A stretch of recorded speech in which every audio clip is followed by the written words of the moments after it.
এটা ହେଉଛି ପଶ୍ଚିମ ଓଡ଼ିଶାର ବିଖ୍ୟାତ ଖଇବଡ଼ି। ଯେ ଖଇବଡ଼ିଟା ମୁଁ ନିଜେ ଘରଠୁ ନେଇ ଆସିଥିଲି, ମୋ ମା' ମୋ ପାଇଁ ଆଣି ଦେଇଥିଲେ। এটা আমি এটা ଓଡ଼ିଆରେ କହିଲେ বাংলাରେ କହିଦେଉଛି।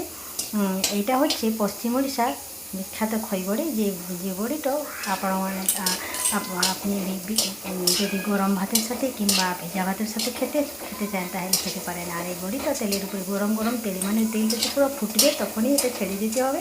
নিয়ে এই বড়িটা ভেজে নিয়ে গরম ভাতের সাথে খেতে যা ভালো লাগে না বলার বাইরে। আপনারা চাইলে ঘরে বানিয়ে নিতে পারেন। আমার মা কিন্তু এটা ঘরে বানিয়ে দিয়েছিল।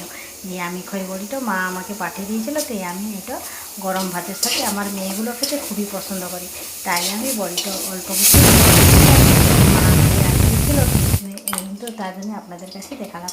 আপনারা যদি ভালো ইচ্ছা লাগে তাহলে এই বড়িটা ঘরে তৈরি করে নিতে পারবেন। আমার মা কিন্তু এটা প্রায় প্রত্যেকবার তৈরি করে। কেমন হয়েছে অবশ্যই জানাবেন। আর যদি ভালো লাগে একটা লাইক কমেন্ট শেয়ার করবেন।